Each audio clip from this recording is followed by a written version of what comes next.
Are you ready for the weekend yet? We have events, news, and a guest for you to enjoy this Lake Life weekend.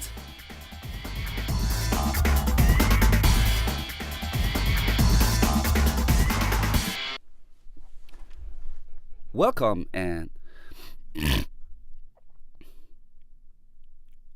to this week's episode of Lake Life Weekend Podcast. I'm Dirk, I'm your host. This is weekend 43 already. We are way into fall. It has been beautiful. I think we all know it. And if we live year-round in this area, for most people, this is the most beautiful time of the year. Everything is settling down. Yes, we have winter coming up, but we know there's a lot going on in Lakes Country this winter season as well. I don't need to mention the mountain. I don't need to mention 200 miles of snowmobile trails, ice fishing, snowshoeing, cross-country skiing. There's all kinds of winter activities, even an indoor pool at the Detroit Lakes Community Center and Cultural Center. As we know, there's a lot in the area besides the fireplace, bottle of wine, glass of wine, I should say, good cooking, good food, hearty food. Yeah, the list is long. Actually, in fact, we are adding a little bit of recipes to our portfolio here. So cabinchef.com, you should check that out. We have 3 recipes published right now. cabinchef.com, you should be able to download a little PDF. Try that. It's some fall recipes, beautiful potato soup, a venison, goulash, and then Bratapfel, baked apple. It's a traditional German fall, winter season dessert that you also get at the Christmas markets coming up. So yeah, I thought I put those together and share them with you. Also, I would like to share this program is supported by JCR Land Company, your local experts when it comes to hunting land and acreage. We had Mike Summers in our program, Mike Brown in our interview in the past. Those two are experts here for hunting land, so if you would like to reach out to them, it's jcrland.com. Thank you very much for supporting this program. And actually, news and events, please drive to our website directly. There's always the latest news items that we find. lakelifeweekend.com, you find interesting Lake Life news we find collected, and then also this weekend's events in chronological order, always starting with today. And if you drive there, you can see upcoming, you go down further. If it's Wednesday today, you can go down and see Thursday, Friday, Saturday with more. So please drive there. And I don't want to keep this any longer.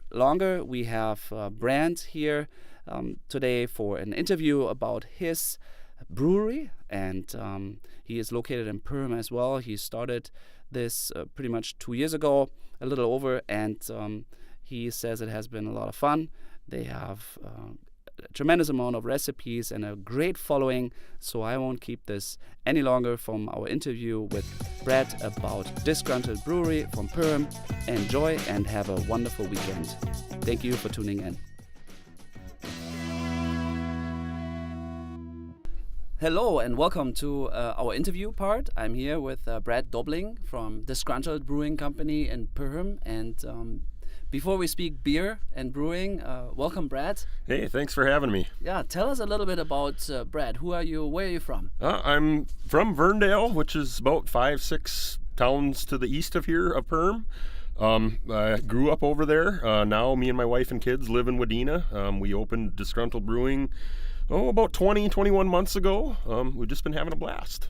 Yeah, and I actually met you almost 1.5 years ago at a little event at the Cactus. I think it was an after party of a show here in Perm, and there was a beer fair. Yes, that was our first event where they asked us to come out into the public and serve our beer, and I remember that event very well. It was a fun event.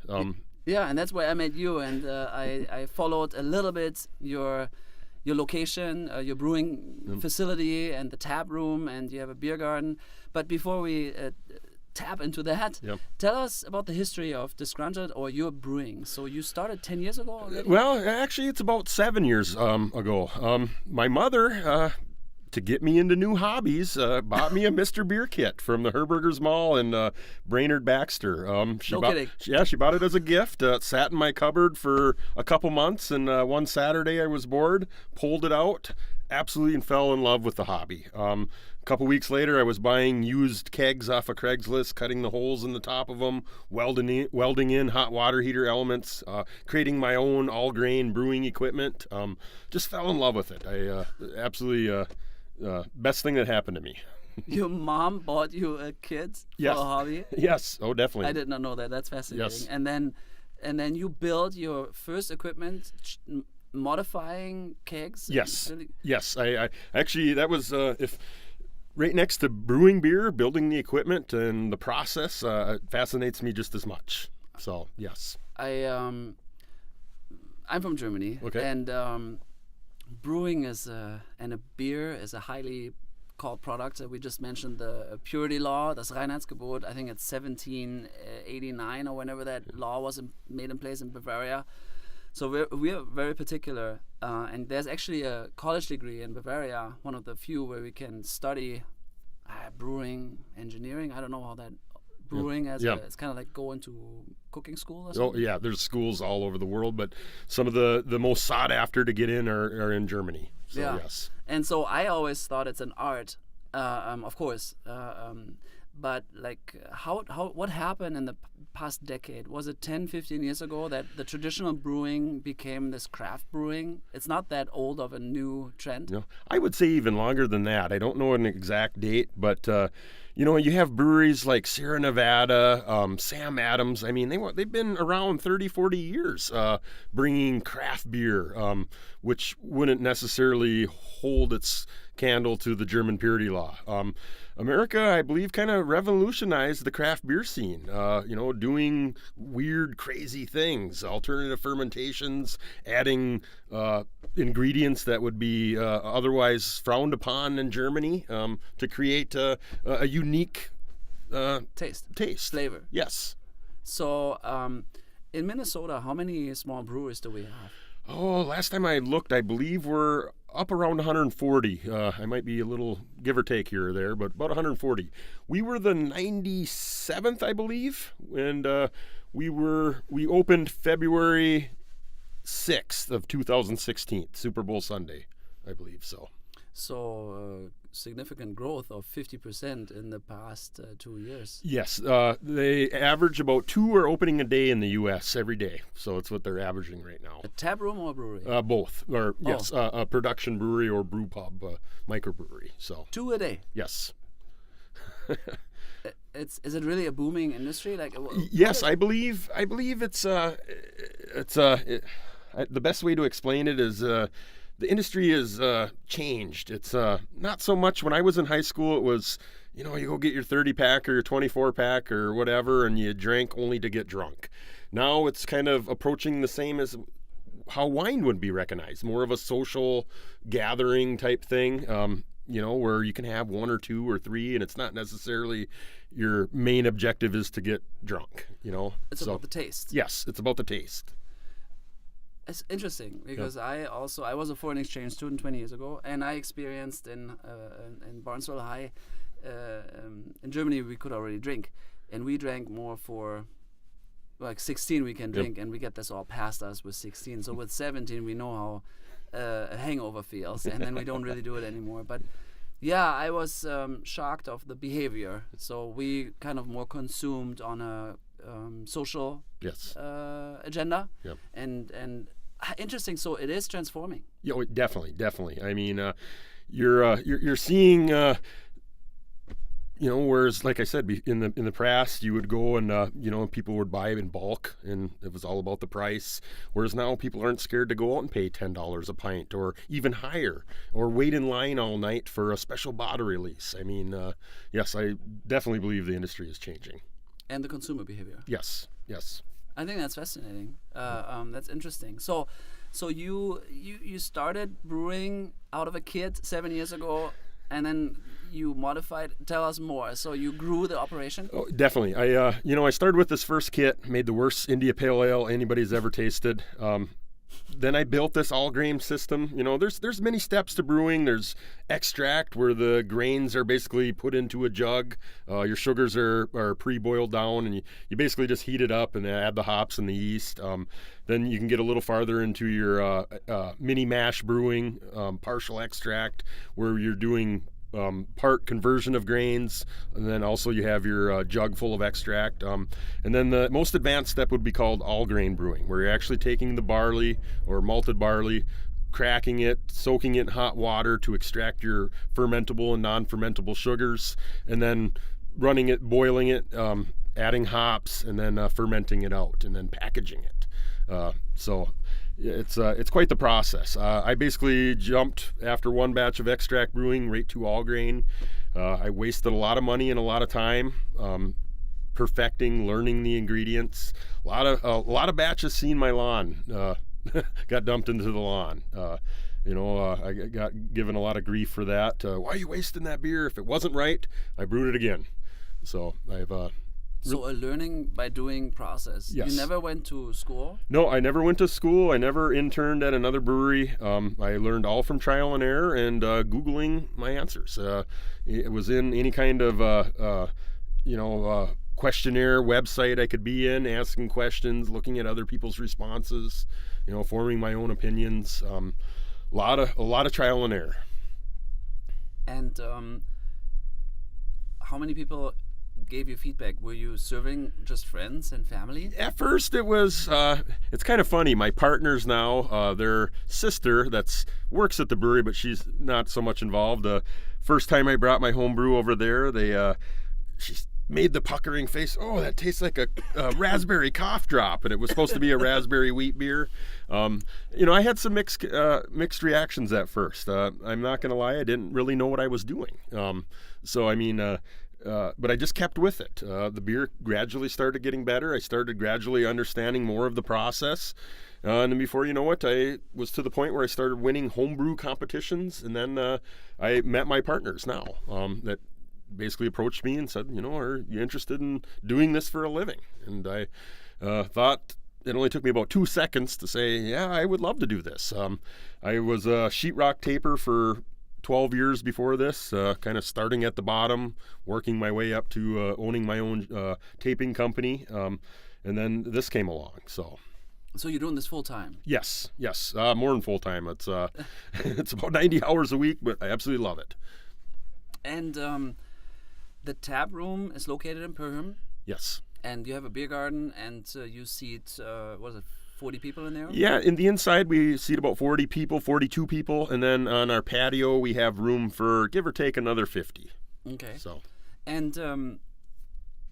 one question, what's about the water before we talk about the varieties? Oh, yeah. Actually, that was one of the biggest hurdles from moving my homebrew operation in Verndale to a commercial setting in Perm. In Verndale, we have beautiful soft water that I could brew beer with. Here in Perm, love the area, but the city water wasn't that well suited for making beer. Basically, we have to run all of our water through a reverse osmosis system, basically stripping the water of all its minerals and hardness, and then we add back minerals to each style of beer. Each style has a different water profile. Each mineral does a different thing, accentuates different parts of the recipe. So it's basically every beer we make has a different water profile. So water is the most important ingredient that I run across. So. And the recipes you just mentioned, do you write them? Yes, it's basically comes back to when I just trial and error. I basically have used every ingredient I can get my hands on. Obviously, I haven't used every ingredient out there, but I would just continually use these ingredients, try new ingredients. You find what works together, and you kind of learn how things go. And I write all of our own recipes right now. So yeah, you're a chef, a brewer, but like you're very creative. I prefer idiot in the back. No, I saw you. It's like an amazing kitchen. It's an amazing brewing room. Tell us about what you have there right now. how many kegs, or was it all called? Okay, cooking. the one side is our brew house. Consists of we run a 3-vessel brew house. We have a boil kettle, a mash tun, and a hot liquor tank. Hot liquor tank only job is to heat the water that we'll be mixing in the mash with the grain. The mash tun is where we mix the grain in the hot water. There's perforated stainless steel screens in the bottom of the tank to separate the water sugar mixture, which is then called wort, unfermented beer, from the grain husks and grain material. Once we have our sugar extracted, then we'll move it from the mash tun over to the boil kettle. That's where the wort is pasteurized, and then the hops are added. Then we have tanks right across from the brew house. We have 4 fermenters, conical fermenters, that are temperature controlled with a glycol refrigerant, food grade antifreeze, if you will. We do a typical 3 to 5 day fermentation, a couple days for the yeast to clean up, and then we don't filter our product or pasteurize our products, so the only way we can get the solids removed from the beer in a crystal clear beer is by time and temperature.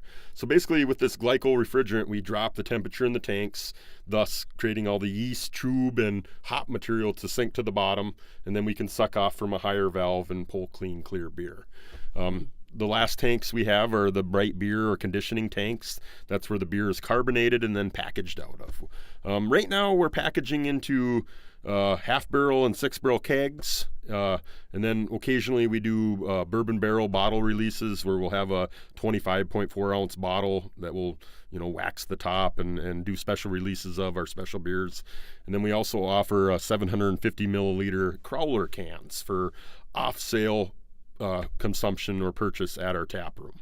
And then we also distribute them on the wholesale side of things through our production brewery, So that it's really large, and all the equipment, it was fascinating. A lot of stainless steel, very aesthetic, very pretty. How many beers do you produce? Right now, since we've opened, we're at 67 different beers we've made. At any given time, we'll have 12 on on tap at our tap room. That's all the taps we have is 12. And a lot of times we'll have 13 or 14, but we just don't have room to serve them. But that's kind of the nice thing about being the size we are, is we're able to experiment more. When you have the bigger tanks that climb out the ceiling or the roof, you have to commit to your brands. We're making small 217-gallon batches. It really gives me the opportunity to try new ingredients, try new styles of beer. If it is a flop, it's not the end of the world if we have to dump it. So, 217 gallons, is it like 750 liters?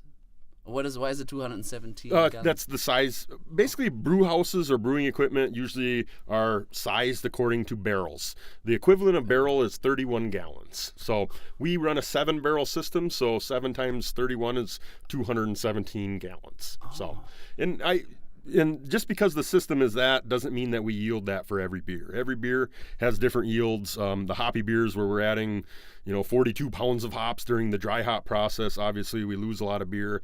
Off the top of my head, I want to say we lose 29 gallons off each batch just to hop absorption. So, every beer is different. So, So 67 beers brewed? Yes. And 12 on tap? Yes. Regularly? And every week, like you brew every Tuesday, or? Yeah, we brew, I'd say 2.5 times a week. That's basically all my brew house or my fermentation tanks allow me to. When I say 2.5 times a week, I mean 1 week we'll brew 2 times a week. The next week we'll brew 3 times a week, and the following week back to 2. We just hit 139 batches today. It's actually, I just finished up about an hour and a half ago.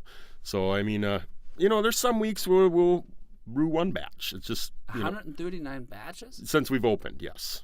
Oh yeah, sorry. Oh yeah. Today I was like, holy buckets. Okay. Not to go off subject here, but it takes us about 8-9 hours to produce the wort, get everything cleaned up. About another 7 to 10 days of fermentation, and then about another week of conditioning. So we can go anywhere from grain to glass, anywhere from about 10 days to a couple years, depending on the style of beer. Some of our bourbon barrel-aged beers we let sit in the barrels for 18 months, imparting that flavor. I saw that. Yes. Tell us about that. We had really good success with our barrel aging program. Our first beer we came out with. Barrel. It's a wooden Yes. barrel. By state law, we can't add liquor to beer to impart that flavor. So the only way we can get that flavor is by using freshly dumped barrels and then aging our beer in the barrels that once held these liquors. Our first one we did was the Imperial Brunch Stout, which is a 10% breakfast beer or breakfast stout. It had coffee, chocolate, oatmeal, maple syrup. Absolutely fabulous. We aged that one for 6 months in Heaven Hills bourbon barrels. We did 2 releases of that the first year. Our second release was Lord Burt, which we held in, which was a 12%er that we held in the Heaven Hills rye whiskey barrels, and that one also aged for 6 months. That one sold out in 17 to 20 minutes, basically as long as it took to walk through the line and purchase your bottles. We had guys camped out, or people camped out in the parking lot overnight to hold their spots. It was just a absolutely awesome and humbling experience. They've done very well for us. They've became pretty sought after, so we really expanded the program this year. We expanded it to 5 different batches. We're in the process now of considering a mug club or a barrel society, basically a membership that people can buy into and guarantee their bottle allotment for the year. We don't have the details. Like a Kickstart program? Yeah, well, yeah. Basically, you would invest into something to be produced? Yes, you would buy your membership for, just off the top of my head, say $100. That would guarantee you 4 $25 bottles that you wouldn't have to stand in line for. Pick up on your Yes.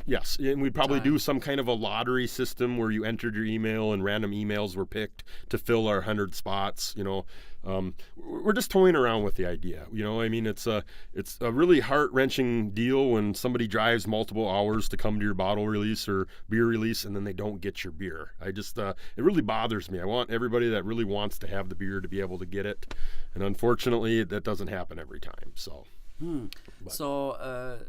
you say driving a couple hours, and you described people sleeping in front of the brew pub. So you have quite a following. How many people, how do you know, how can you measure, how many Facebook friends do you have? I personally, I don't have like 2 or 3, but no. Yeah, you're disgruntled. No, I don't really know that. I don't know the exact number. I just know that we've kind of gained some momentum and hype during this 20 months that we've been open.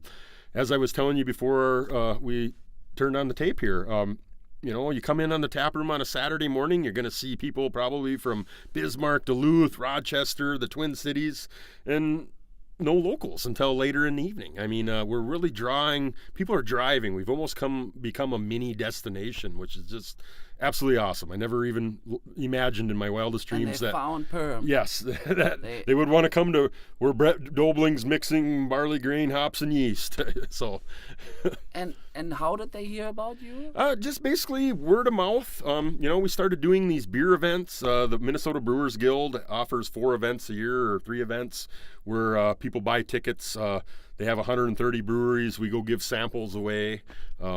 Social media and just basically word of mouth has been the best for us. Beer people come in, they absolutely love our beer, and they start advertising it online on their social media, and before you know it, it sparks more interest and more people come, and it's kind of like a snowball effect. It's worked very well for us so far.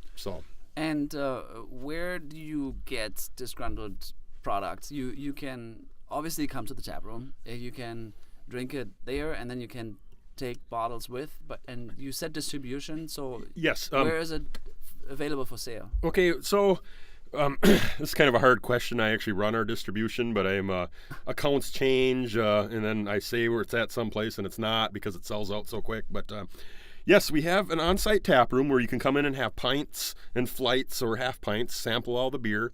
You like something, you can buy it on our off sale through a growler, which is a 64-ounce container, or a 750 milliliter can, or a crawler we call them. We offer both of them for on-site off sale, where you can come to the tap room and buy.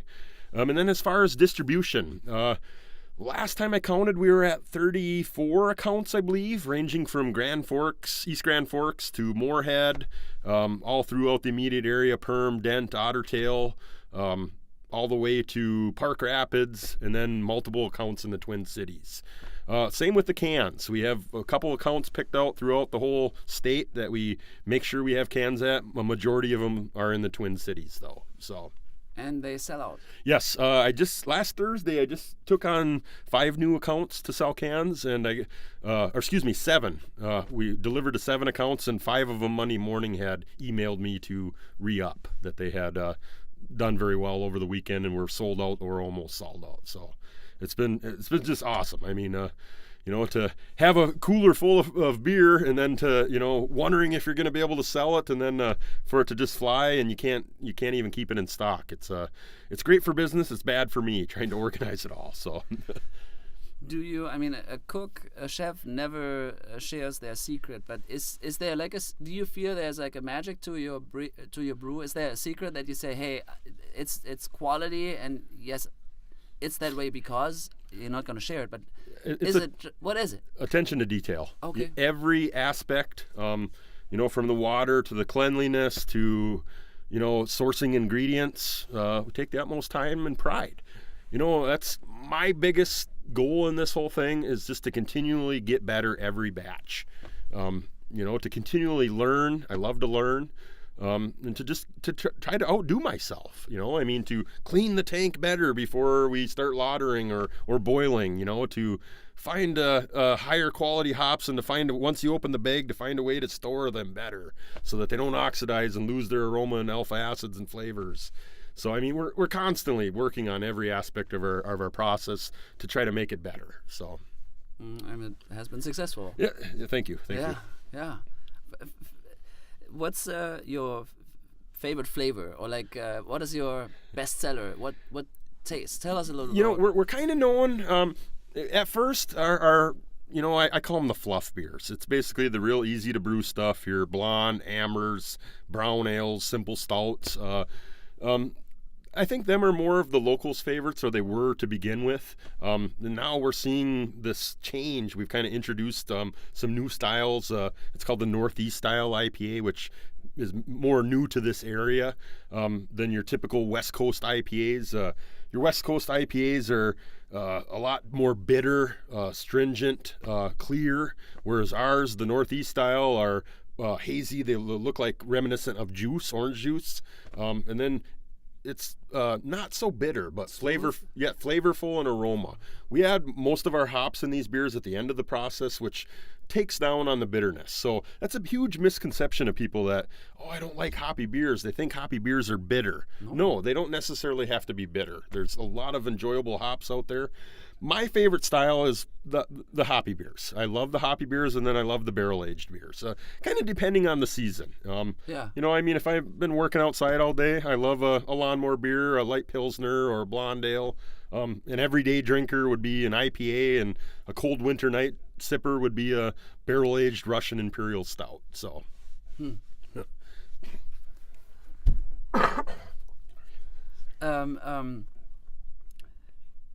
I need a beer. But have you you said summer beer? No, you called it a lawnmower beer, a pilsner. It's kind of that's what I'm used to drinking in Germany, is a lawnmower beer. Okay, I do like the IPAs now, which with the craft styles. Have you ever tried a Radler? Is that we use Fanta, but Fanta in Germany is not so orange as it's different. But I actually buy Schweppes sour lemon here. Okay. And then I mix it with actually an IPA, the Goose, and it's a fabulous summer drink. It's like half, and it's something refreshing. So it's lemonade, kind of a lemonade, and a half beer. And we drink it in Germany in the beer gardens because obviously you don't get drunk that fast because you have more liquid, less alcohol. Have you tried that ever? Do you know what I'm talking about? It's kind of a new trend in the craft beer industry, these beer mimosas, I believe they're called, mixing juices and different things with the beers. Hefeweizen banana. Yes. We have banana juice with wheat beer too. Oh, I get the banana flavor from the esters created from the yeast. Okay. Which is... We mix real banana juice. Oh, wow. It's interesting. Yeah. I tend to stay away from that style. I personally enjoy them occasionally. The mixing or the mimosas or the. I'm kind of a purist when it comes to that form. The first Northeaster IPA we made, one of my good friends said, "What kind of fruit did you use in this?" And no, we didn't use any fruit. It's all replicated with the hops. So I'm a strong believer in that, at that sense, if that makes sense. So. Yeah. I what I was referring to was more like a mixed drink, I guess. Okay. It's like you mix it after it came out of the when you pump it. Yeah, out of the tap. Yeah. Out of the tap, yeah. But no, I was just curious because of the beer garden, and if you have one driver, for example, the passenger can drink 3 beers, the driver shouldn't, and then you can, if you drink a mixed mimosas, then both can have a drink, and then it's still safe to drive. I was just that's just my experience, but we do some garnishments with some of our beers. We do a chocolate milk stout that has Oreos in it that we garnish with an Oreo. We have some more stout scheduled for. Trying to get it done by Halloween, but we'll probably garnish it with a marshmallow or something. It's just trying to do some different things. But no, I haven't mixed them yet. We've contemplated doing it though. Okay, yeah. And your ingredients, are they local? Are they where are your ingredients from? We get ingredients from all over the world. I use a lot of German, Scottish malts, American malts that are grown in the Dakotas and malted here in Shakopee in the Twin Cities. Mm-hmm. There's a new malting company in Detroit Lakes called Maltworks. We're going to be starting to use them once they get up and going. I'm a strong believer in every beer, or I try to change the base malts in almost all of our beers to keep them unique, along with the hops and yeast to create a totally different beer from style to style. Our hops we get from all Australia, we get them. The Yakima Valley out in Washington, we get them. We have some local farmers and myself. We grow some hops and do a harvest ale. The yeast is all ordered in. I contemplated doing some wild scavenging for yeast or foraging, go out and getting some local microflora. We had an opportunity a while back to replicate a beer from the Schroeder Brewing Company, which was in operation in the early 1900s here in Perm. Some of the ancestors are still around, and we were trying to put together something where we replicated their beer the way they brewed it in the 1900s, which would have in turn required me to go down by the Ottertail River and catch some local microflora and start fermenting in a big oak vat with non-traditional or non-malted ingredients. So Schroeder is Schröder, so it's a very German name, so probably settlers. Yes. It was a brewing company. Yes, it was right down on the river. I actually met with one of the ancestors' daughters, one of the master brewers' daughters. Awesome people. She brought a bunch of different literature, and she had pictures, and she explained how she lived there during her childhood, and how her dad devised it, and just a crazy story. There was some laws at the time where he actually had to shut down for a while because he was so close to an Indian reservation, the one that came out on Squaw Point on Big Pine Lake.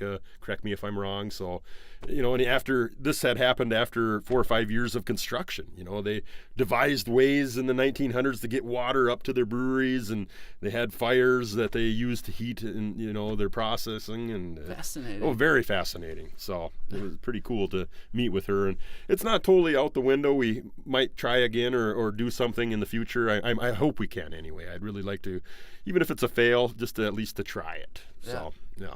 So if people want to find you, they can find you on Facebook, Disgruntled Brewing. Yes. Company, and then also Google will tell them. Yes. You have a website? Yes, we have a website, disgruntledbeer.com. We're purchasing the domain name, or hoping to purchase Disgruntled Brewing from another guy that has it, or whatever, long story. But you can find us there, Facebook, Instagram, Twitter, or calling the brewery itself. I believe it's 218-346-HOPS. So 346 for Perm and then hops. Yes, okay, yes. Very good. And you open in the winter season? Yes, we change our winter hours, which we just did last week. Right now we're open Wednesday and Thursday and Friday 3 to 10, Saturday 11 to 11, and then Sunday noon to 6. That kind of changed from the summer. We're open Tuesdays, and we open for a little later on the weekends. We go to 11 during the week versus 10. So, yeah, make sure you get all your beer, before you get to Monday and Tuesday. Unless you know me, then you can come to the back door. So, and what is with your new release parties? Are they once a month? Just basically whenever I come out with new beers. Or anytime a beer has run out and we've canned it. We do can releases where we'll hold it back until, we usually do them on Saturday mornings. Just kind of seems the easiest for people. We'll release them, and then once they're gone, they're gone. And then every week we try to do 1 or 2 can releases. Some weeks are more, some weeks are less. And then hopefully here in the next couple months we'll start our barrel age releases of our bottles. So age 6 months? 6 months to 18 months. Every variety is different. Okay. We've got 5 different varieties this year versus last year was 2 varieties. So it's going to be pretty cool. So. And you're announcing all this on Facebook? Yes, Facebook's the best way to to stay up to date or hip on what we have going on. The gal that runs it for us does a really nice job. So. Okay. Well, thank you very much for coming out and talking beer, and we learned a lot, and I think we're all happy to visit you in Perham at the brewery, and thank you. Yeah, no, thank you for having me. Just love talking beer and sharing in the experience. So appreciate it. Absolutely. Thank you. Have a good weekend. Yeah, you too. Thanks. Yeah, this was already our newest episode of the Lake Life Weekend podcast. We sure hope you enjoyed it. Tune in again next week with another great guest and updates. Always check out our website, lakelifeweekend.com, and if you have some comments, please feel free to email us at hello@lakelifeweekend.com, and you have a wonderful weekend ahead.